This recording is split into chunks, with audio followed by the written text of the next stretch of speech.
स्वागत है आपका कहानीवर्स में, जहां हर कहानी होती है रहस्यमयी, रोचक और रोमांच से भरी। अगर आपको कहानियां पसंद हैं, तो इस वीडियो को लाइक करें और कहानीवर्स चैनल को सब्सक्राइब जरूर करें। चलिए आज की कहानी शुरू करते हैं। नमस्कार।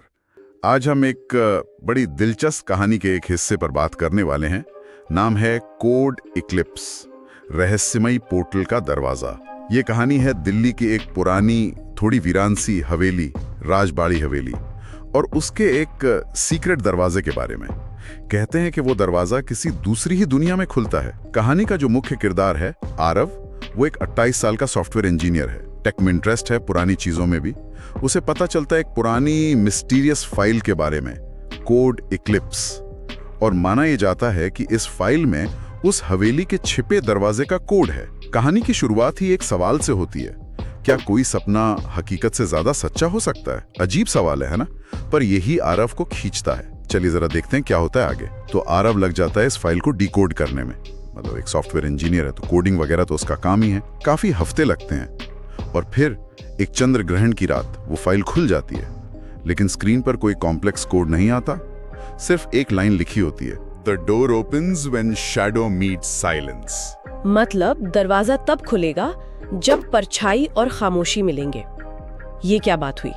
कोड की जगह ये पहेली। हाँ, यहीं से मामला दिलचस्प हो जाता है। ये कोई टिपिकल कोड नहीं है, ये एक तरह की पहेली है जो फिजिकल चीजों की बात कर रही है। परछाई और खामोशी ये सिर्फ डिजिटल नहीं है, ये असल दुनिया से जुड़ा है। यहीं पर वो तकनीक और रहस्य का मेल दिखता है ना? बिल्कुल। मतलब कंप्यूटर कोड नहीं बल्कि एक तरह का रिडल। और आरव भी शायद यही समझता है। बिल्कुल। वो आधी रात को निकल पड़ता उस हवेली की तरफ।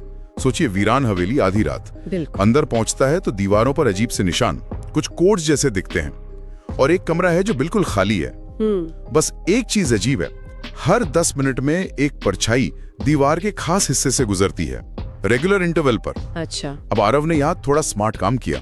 उसने क्या किया, एक छोटा सा माइक, मतलब एक रिकॉर्डिंग डिवाइस, उस कमरे में रख दिया। अच्छा। माइक। हाँ। और जैसे ही वो परछाई उस माइक के ठीक ऊपर से गुजरी, मतलब परछाई मिली और माइक ने उस वक्त की खामोशी को कैप्चर किया होगा। ओह। परछाई और खामोशी एक साथ। एग्जैक्टली। तभी एक क्लिक की आवाज आती है और दीवार का एक हिस्सा पीछे सरक जाता है। वो छिपा हुआ दरवाजा सामने आ जाता है। कमाल है। देखिए कैसे एक शाब्दिक पहेली को एक प्रैक्टिकल तकनीकी तरीके से हल किया गया। माइक से खामोशी को सुनना या दर्ज करना, ये सोचना ही अलग है। ये दिखाता है कि प्रॉब्लम सॉल्विंग कितनी क्रिएटिव हो सकती है। दरवाजे का खुलना, ये तो बस रहस्य का अगला पड़ाव था। सही कहा, क्योंकि असली चीज तो दरवाजे के पीछे थी। सीढ़ियां नीचे जा रही थी और नीचे एक पुरानी सी लैब जैसी जगह थी। कंप्यूटर रखे थे, कुछ पुराने दस्तावेज बिखरे हुए थे और सामने एक बड़ी स्क्रीन थी। और उस स्क्रीन पर मोटे अक्षरों में लिखा था, जिसने शायद आरव के भी होश उड़ा दिए होंगे, code eclipse is not a program, it's a portal. बाप रे, पोर्टल? हाँ, मतलब जिसे वो एक एन्क्रिप्टेड प्रोग्राम या फाइल समझ रहा था इतने टाइम से, वो असल में एक रास्ता था, किसी दूसरी जगह का या शायद दूसरी दुनिया का। ये का सबसे बड़ा टर्निंग पॉइंट है। यहाँ पर जो सुनने वाले हैं उनकी भी उम्मीदें बदल जाती हैं। ये सिर्फ एक कहानी का मोड़ नहीं है, ये तकनीक की हदों पर, उसकी क्षमताओं पर सवाल उठाता है। क्या टेक्नोलॉजी इतनी एडवांस्ड हो सकती है कि वो स्पेस टाइम को मोड़ दे, एक पोर्टल बना दे?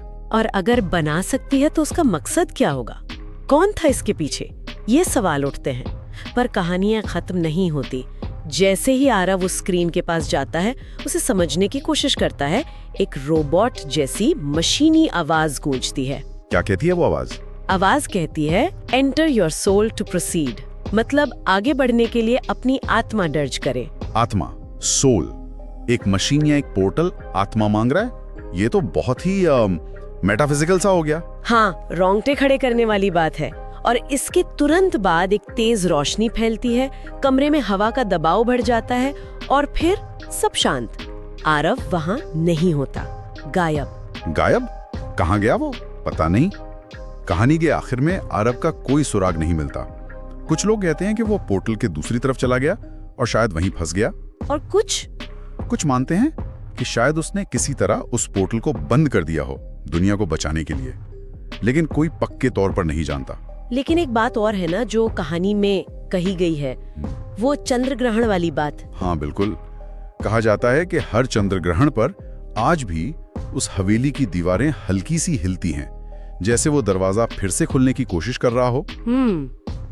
तो क्या पोर्टल अब भी एक्टिव है? क्या वो पूरी तरह बंद नहीं हुआ, या हो सकता है कि वो बंद हो ही न सकता हो? ये सवाल कहानी को जिंदा रखते हैं। हाँ, और कहानी का अंत एक चेतावनी के साथ होता है, एक तरह की वार्निंग। लिखा है, अगर तुम कभी कोड इक्लिप्स से खेलना चाहो तो याद रखना, ये एक खेल नहीं, ये एक चेतावनी है। ये कहानी सोचने पर मजबूर करती है ना।